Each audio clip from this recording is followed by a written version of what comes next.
আসসালামু আলাইকুম।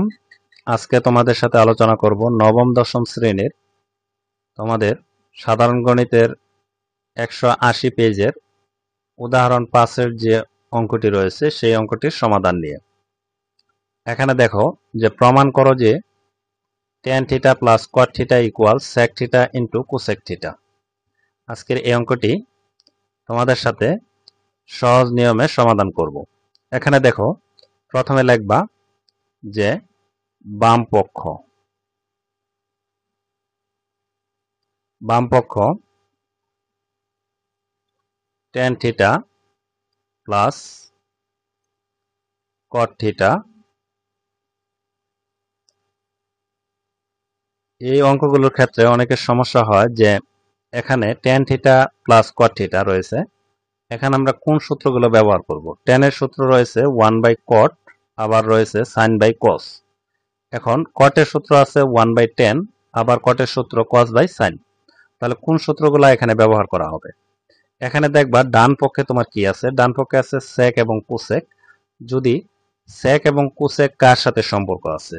sec এর সম্পর্ক আছে sin এর সাথে, cosec এর সম্পর্ক আছে cos এর সাথে। তাহলে আমরা এই সূত্রগুলো sin cos এ নিয়ে যাব। তাহলে tan এর সূত্র হচ্ছে sin/cos। আমরা যদি tan এর সূত্র লিখি sin θ/cos θ, এবং cot এর সূত্র লেখো, cot এর সূত্র হচ্ছে cos θ/sin θ। এখন নিচে তোমরা লসাগু করো যে cos এবং sin এর লসাগু হচ্ছে sin cos বা cos sin, যাই কও। আগে পরে দিলে কোনো সমস্যা নেই, cos θ। এখন লসাগু করার পরে নিয়ম হচ্ছে এখানে হর যা থাকবে এই হর দ্বারা লসাগুকে আমরা প্রথমে ভাগ করব।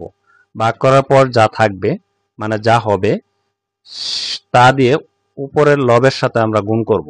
তাহলে cos দিয়ে যদি আমরা এটা ভাগ করি তাহলে cos cos চলে যাবে, থাকবে sin। sin দ্বারা sin কে আমরা যদি গুণ করি তাহলে হবে sin স্কয়ার থিটা প্লাস, এখানে সাইন দিয়ে যদি আমরা সাইন কস কে ভাগ করি তাহলে সাইন সাইন চলে যাবে, থাকবে কস। কস দ্বারা কস কে গুণ করব তাহলে হবে কস স্কয়ার থিটা। এখন এখানে একটা সূত্র আছে sine square theta plus cos square theta equal আমরা জানি 1। নিচে যা আছে তাই, তাহলে আমরা লিখব sine theta into cos theta. এখন যদি আমরা এটা একটু আলাদা আলাদা করে লিখি, মানে প্রথমে দেব 1/sin ইন্টু 1/cos,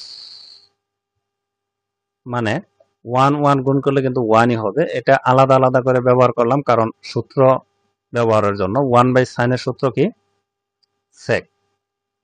1/sin এর সূত্র হচ্ছে sec থিটা ইন্টু 1/cos এর সূত্র হচ্ছে cosec। তাহলে এটাই কিন্তু আমাদের ডান পক্ষ। তাহলে আমরা লিখতে পারি অতএব বাম পক্ষ ইকুয়াল